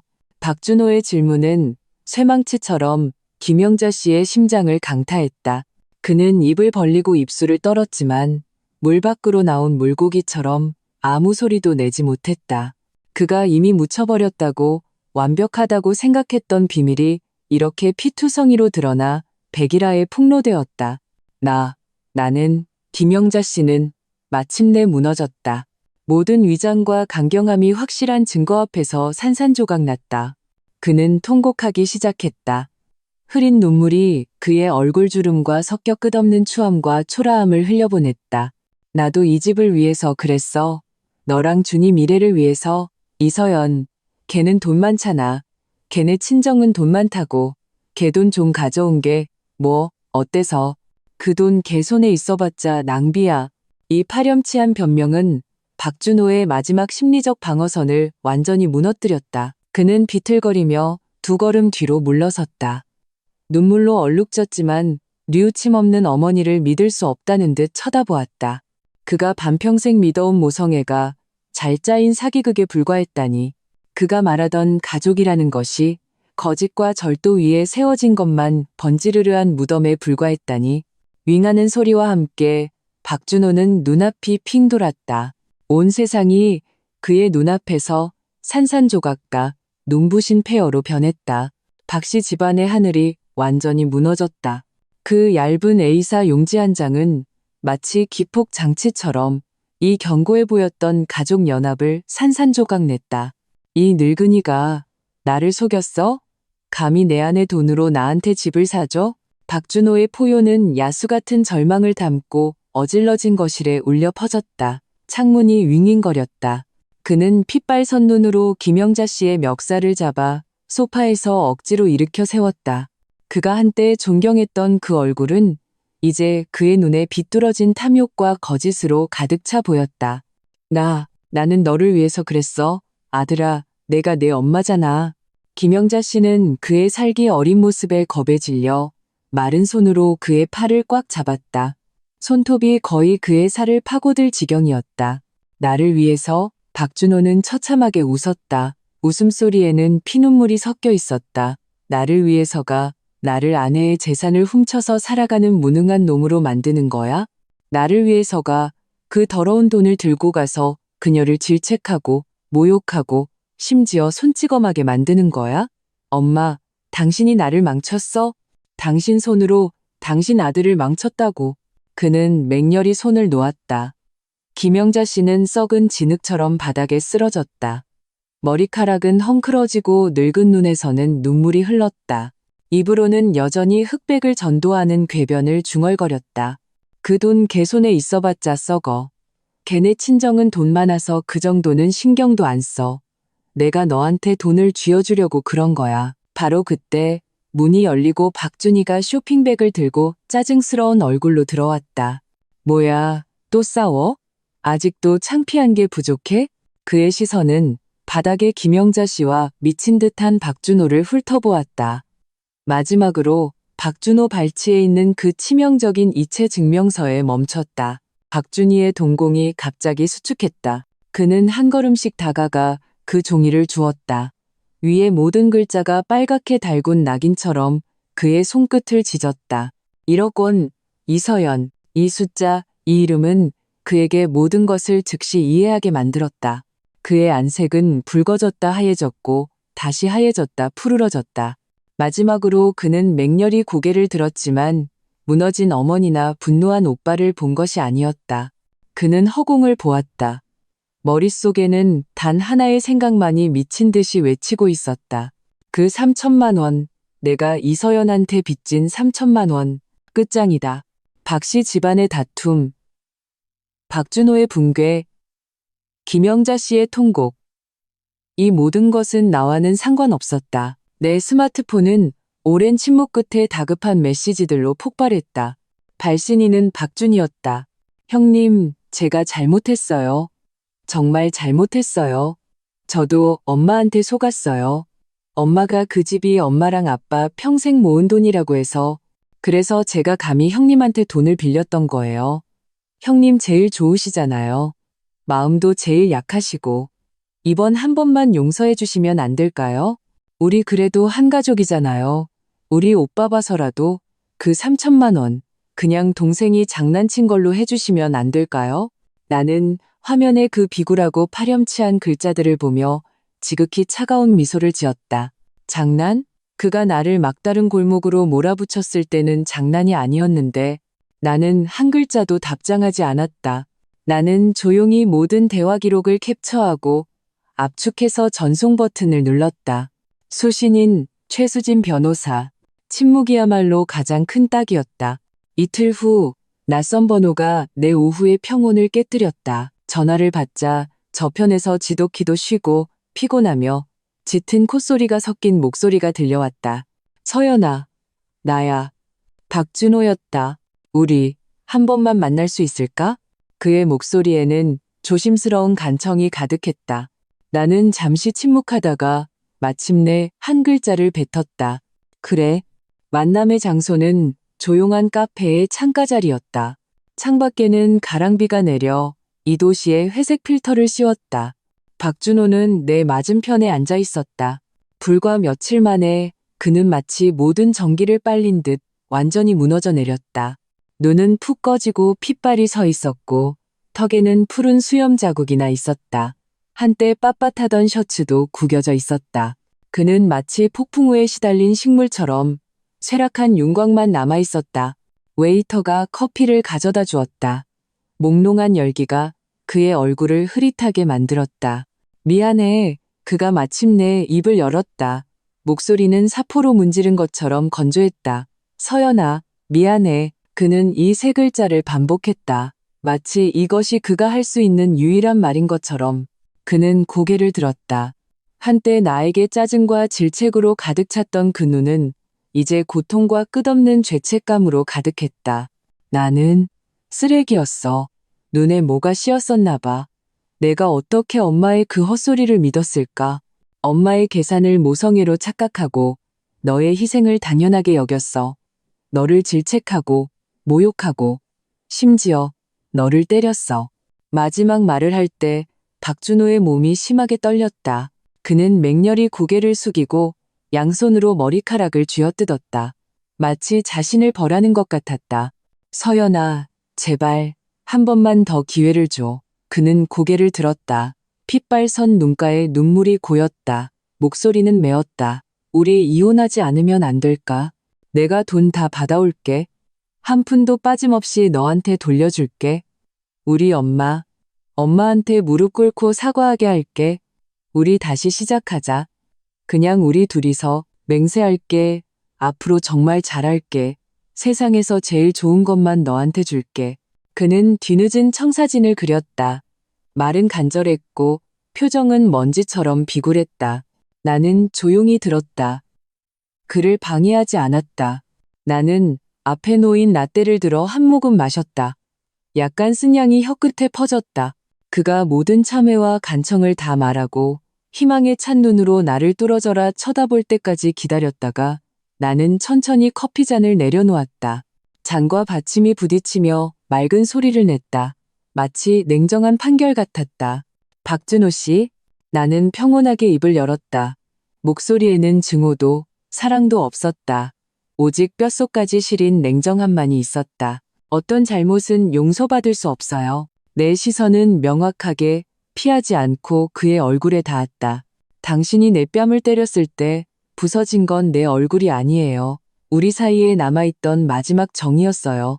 그의 안색이 순식간에 백지장처럼 하얗게 변했다. 나는 그를 보며 또박또박 명확하게 마지막 판결을 내렸다.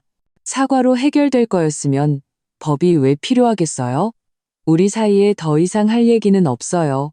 법정에서 봅시다. 개정 전 조정실의 공기는 얼어붙은 쇠처럼 차가웠다. 창백한 조명이 천장에서 똑바로 내리쬐며 긴 테이블을 두 개의 명확한 세계로 나누었다. 나와 최수진 변호사는 나란히 앉아 태연했다. 내 맞은편에는 박씨 집안 세 사람과 유능해 보이지만 이마에 땀이 맺힌 그들의 변호사가 있었다. 김영자 씨는 어울리지 않는 어두운 꽃무늬 옷을 입고 마지막 체면을 유지하려 애썼지만 그 흐린 눈에는 이미 공포가 새어나오고 있었다. 박준희는 고개를 푹 숙이고 겁먹은 메추라기처럼 의자 속으로 몸을 움츠리고 싶어 했다. 그리고 박준호는 두 사람 사이에 앉아 마치 속이 텅 빈 산처럼 침묵하고 무거운 윤곽만 남아 있었다.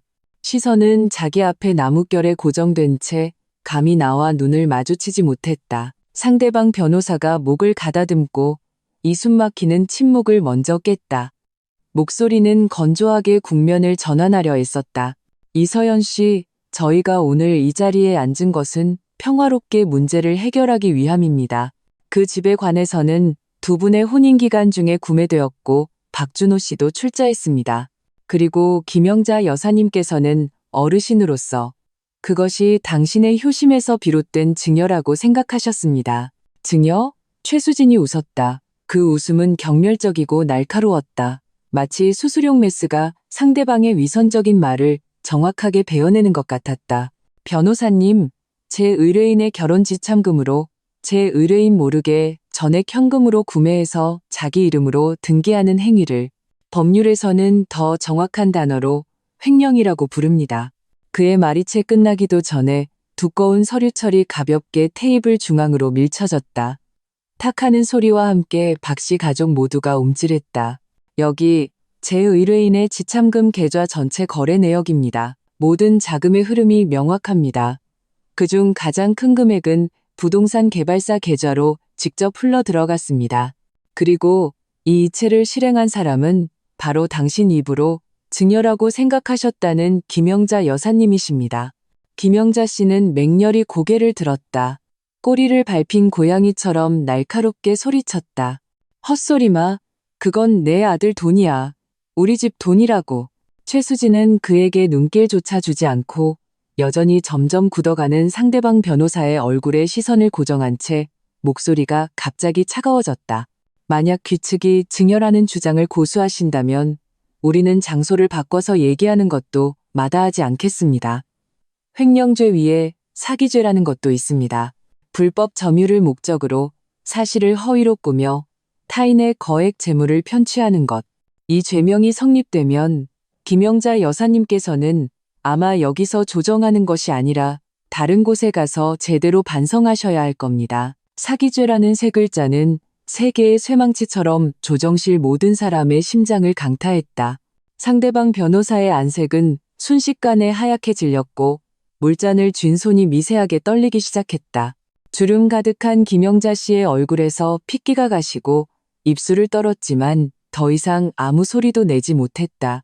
마치 뼈가 빠진 것처럼 의자에 주저앉았다.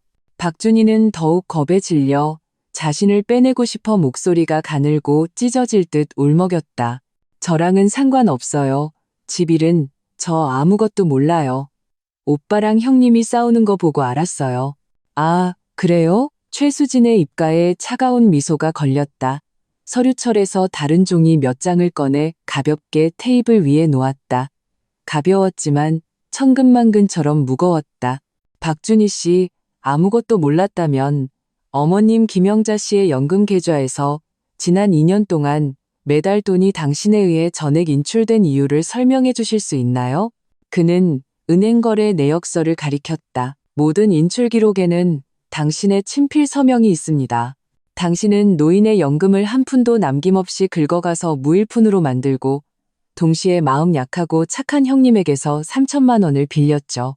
최수진의 시선이 칼날처럼 박준희에게 꽂혔다. 이것도 아무것도 모르는 건가요? 증거는 명확했고 변명의 여지가 없었다. 박준희의 변명은 갑자기 멈췄다. 그는 입을 벌렸지만 아무 소리도 내지 못했다. 얼굴은 돼지간색으로 변했다가 이내 잿빛으로 변했다. 그 순간 박준호는 마침내 천천히 고개를 들었다. 그의 시선은 먼저 믿을 수 없다는 듯 자신의 어머니를 훑어보았고 다시 칼날처럼 자신의 여동생을 베었다. 그 눈빛에는 충격, 실망, 그리고 가장 가까운 가족에게 연합하여 속았다는 하늘을 찌를 듯한 분노와 끝없는 비애가 섞여 있었다. 그가 직접 만들고 나의 피와 땀으로 유지했던 그 가족이 이 순간 그의 눈앞에서 무너져 내렸다. 다시는 맞출 수 없는 추하고 끔찍한 조각들로. 상대방 변호사는 대세가 기울었음을 알고 즉시 박준호의 귀에 대고 그들만 들을 수 있는 목소리로 다급하게 무언가를 설득했다. 한참 후 박준호의 몸이 무너져 내렸다. 모든 저항과 분노가 마치 모든 기력을 소진한 듯한 무거운 한숨으로 변했다. 그는 나를 보았다. 핏발선 그 눈에는 완전한 절망과 산산조각 난 후의 공허함이 담겨 있었다. 동의합니다. 그의 목소리는 사포로 문지른 것처럼 쉬어 있었다. 모든 글자가 목구멍 깊은 곳에서 힘들게 쥐어짜내는 것 같았다. 당신의 모든 조건을 받아들이겠습니다. 자신의 어머니, 평생 나를 계산했던 그 여자가 형사 책임을 지지 않도록 하기 위해 그는 완전한 항복을 선택했다. 나는 조용히 그를 보았다. 마음에는 아무런 파동도 없었다. 복수의 쾌감도 승리의 기쁨도 없었다. 오직 죽음과 같은 평온만이 있었다. 그 검은색 펜이 박준호의 떨리는 손에서 조정 합의서의 마지막 획을 그었을 때 나는 알았다. 내 인생은 마침내 새로운 페이지를 넘겼고 그들은 영원히 그 더럽고 추악한 과거에 남겨졌다는 것을. 조정관의 공식적인 목소리가 죽음처럼 고요한 조정실에 울려 퍼졌다. 모든 글자가 판사의 망치질처럼 차갑고 단호했다. 조정 합의 및 양측이 제공한 증거에 따라 재산 분할에 대한 최종 판결을 내립니다. 그의 시선은 누구의 얼굴에도 머물지 않았다. 마치 우리 모두가 서류상의 이름에 불과한 것처럼 주택에 관하여 감정평가 결과 주요 출자자는 여성 측, 즉 이서연 씨로 인정됩니다. 한마디가 박 씨 집안의 마지막 저항력을 앗아갔다. 혼인 기간 중 공동상환 대출 부분을 공제하고 현재 시장 가치 상승을 고려하여 이서연 씨에게 주택 가액의 10억 원을 지급할 것을 판결합니다. 10억 원이라는 숫자는 빨갛게 달군 낙인처럼 김영자 씨의 심장에 밝혔다. 그의 영혼이 오그라들 정도로 뜨거웠다. 조정관은 계속해서 선고했다. 목소리에는 조금의 동요도 없었다. 남성 측 박준호 씨는 1억 원을 분할받을 수 있습니다. 해당 주택은 즉시 강제 경매 절차에 들어가며 매각 대금은 이 판결에 따라 배분 집행됩니다. 주름 가득한 김영자 씨의 얼굴이 맹렬히 끔찍한 돼지간색으로 변했다. 그는 막다른 골목에 몰린 미친 짐승처럼 의자에서 벌떡 일어났다. 마른 나뭇가지 같은 손가락이 굳어버린 공기를 뚫고 내 코끝을 향했다. 불가능해. 절대로 불가능해.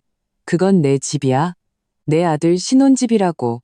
우리 집이란 말이야. 그의 울부짖음은 날카롭게 찢어지며 죽기 살기로 발버둥치는 광기와 원망이 섞여 있었다. 최수진은 가볍게 비웃었다. 그 소리에는 얼음처럼 차가운 경멸이 가득했다. 김영자 씨, 여기는 법을 말하는 곳이지 당신 집 안방이 아닙니다.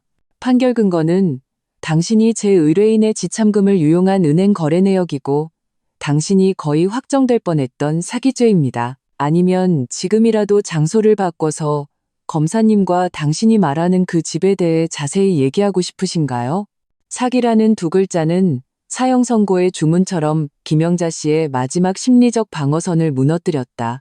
그는 온몸을 세차게 떨며 보이지 않는 손에 목이 졸린 듯 모든 기세가 순식간에 사라졌다. 그는 의자에 털썩 주저앉았다. 입은 소리 없이 열렸다. 다치며 허허하는 바람 새는 소리를 냈다. 눈빛은 완전히 초점을 잃고 허공을 응시했다. 마치 평생을 바쳐 계산하고 추구했던 모든 것이 재가 되어 바람에 흩날리는 것을 보는 것 같았다. 조정관의 시선이 수수룡 메스처럼 정확하게 박준희에게로 옮겨갔다.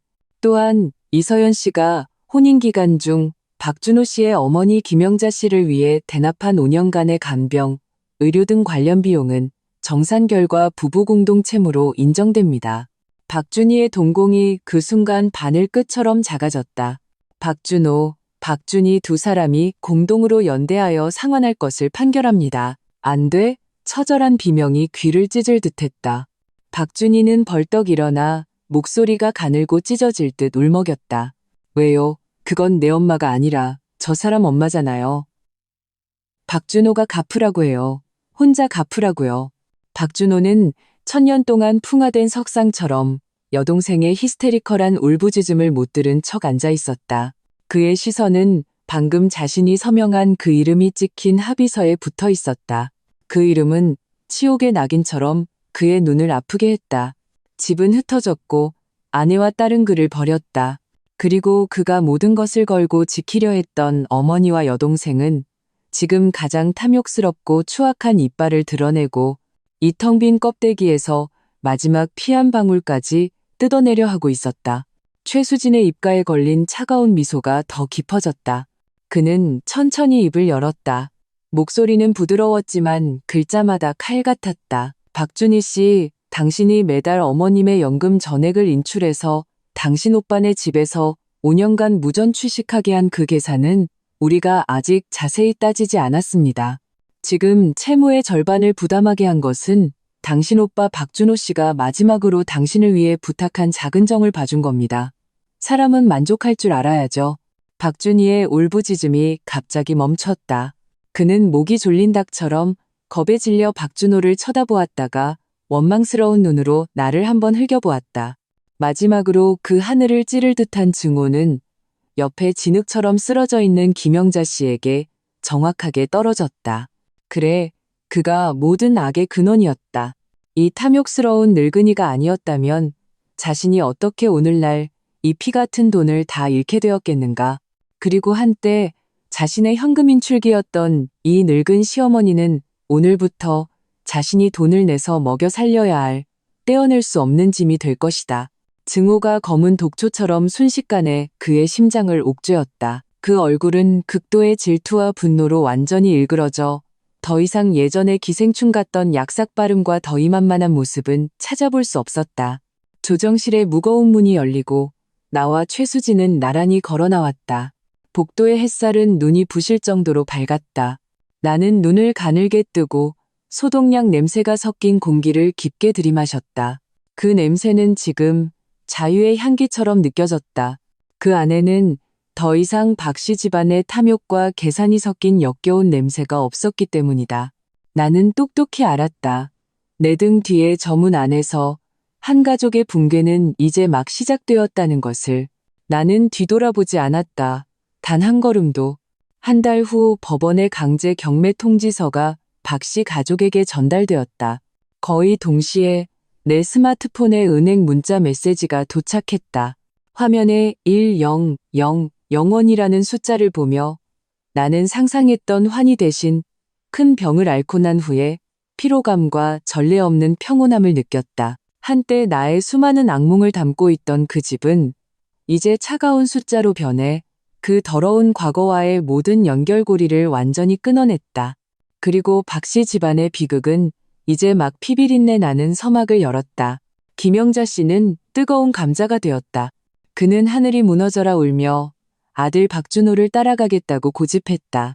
하지만 박준호는 자신의 모든 것을 파괴한 이 어머니에게 이미 마음이 죽어버렸다.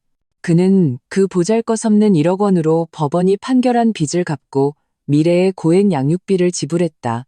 남은 돈은 도시에서 가장 낙후된 동네에 햇빛이 들지 않는 10제곱미터도 안 되는 단칸방을 빌리기에 충분할 뿐이었다. 그 방에서는 항상 벽에서 올라오는 곰팡내와 싸구려 담배의 시큼한 냄새가 났다. 엄마, 준이랑 같이 살아요. 여긴 침대 하나 놓을 자리도 없어요.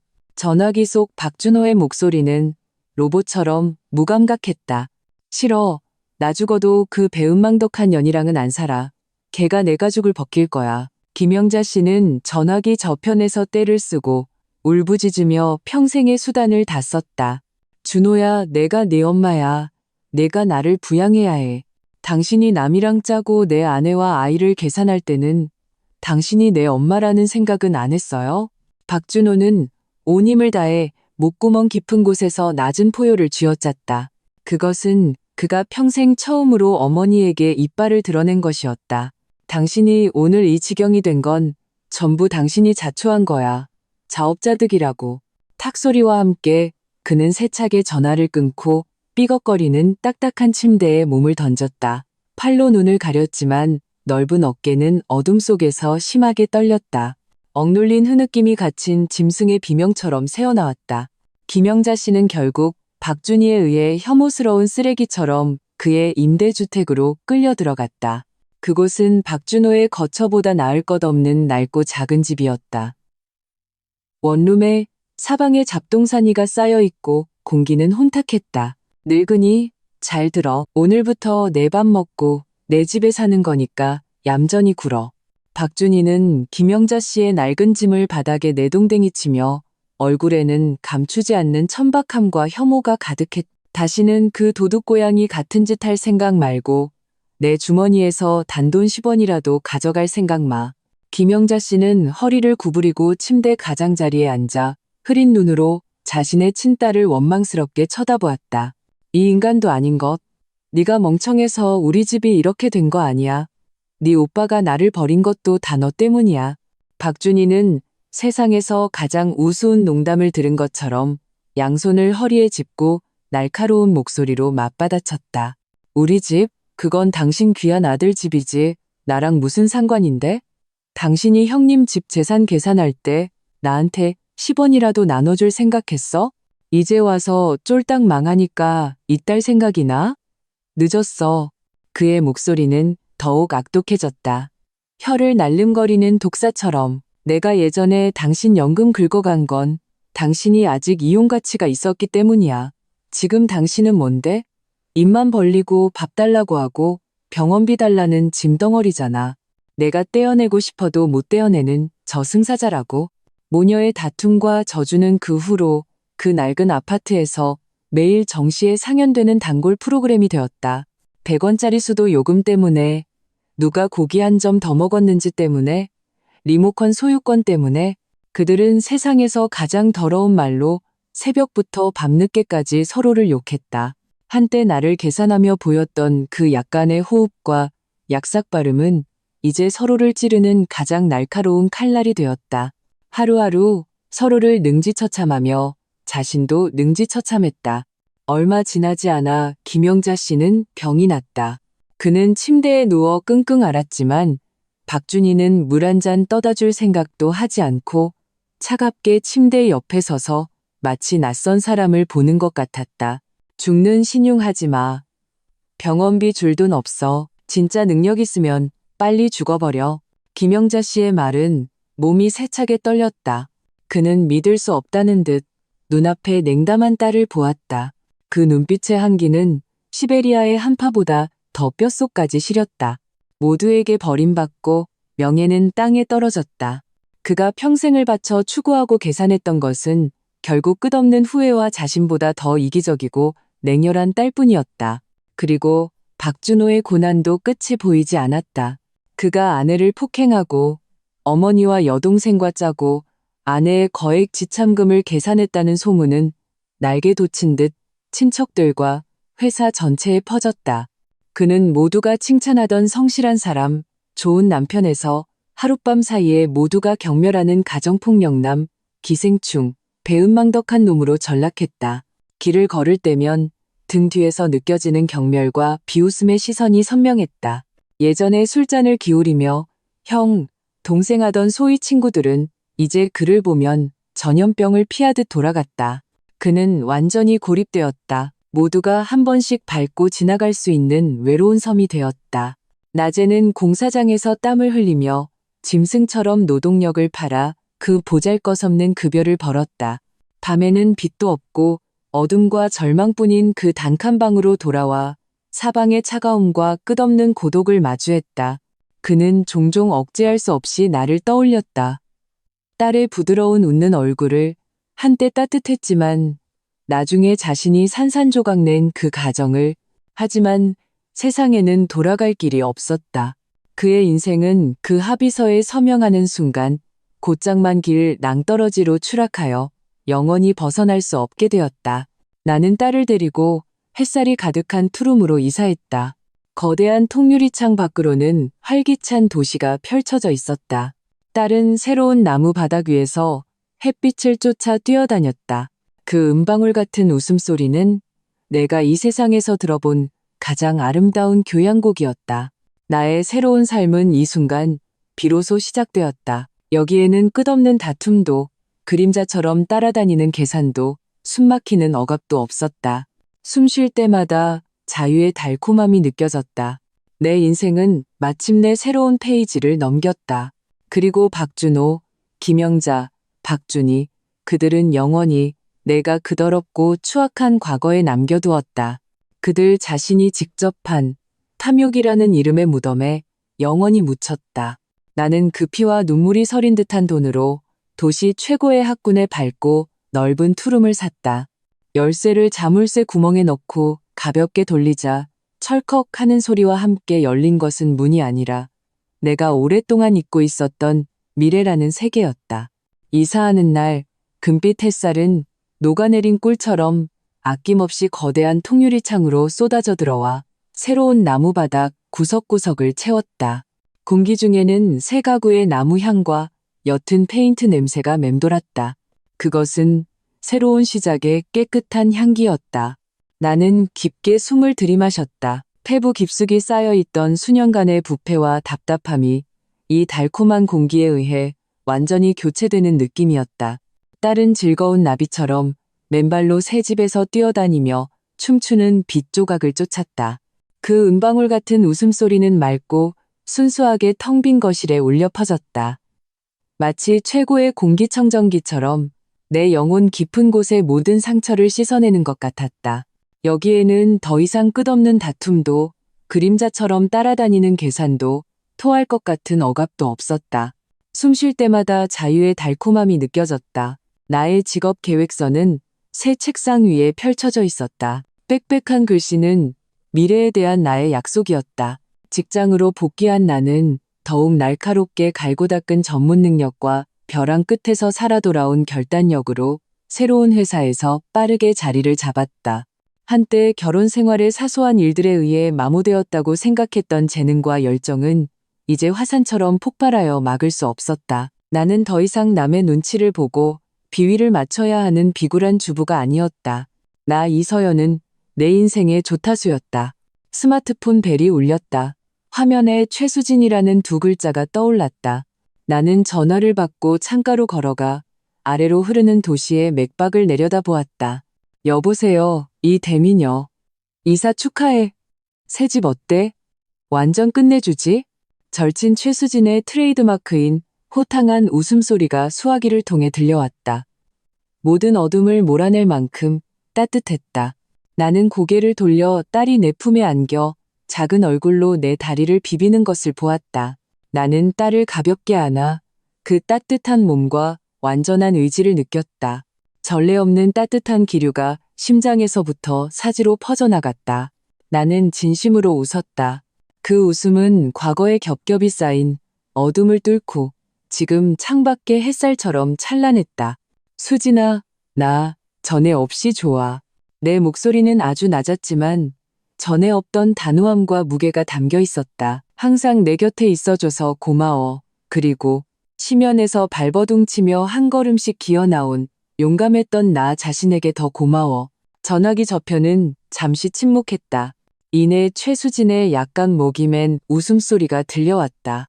바보야, 넌 그럴 자격 있어. 넌 이 세상 모든 아름다운 것을 누릴 자격이 있다고. 그래, 나는 자격이 있다. 통유리창에 내 모습이 선명하게 비쳤다. 나는 거울 속의 나를 보았다. 미간은 펴지고 눈빛은 맑고 입가에는 후련한 미소가 걸려 있었다. 나는 더 이상 누구의 며느리도, 누구의 아내도, 누구나 마음대로 짓밟을 수 있는 화풀이 대상도 아니었다. 나는 그냥 이서연, 강하고 독립적이며 자유로운 엄마, 나 자신과 딸을 위해 눈부신 미래를 직접 만들어갈 새로운 이서연이었다. 박준호, 김영자, 박준희, 그 이름들과 그들이 대표하는 더러움과 추악함은 이미 내가 완전히 뒤에 남겨두었다. 그들은 자신들이 직접 판 탐욕이라는 이름의 무덤에 영원히 묻힐 것이다. 그리고 나의 인생은 떠오르는 아침 해처럼 이제 막 시작되었다.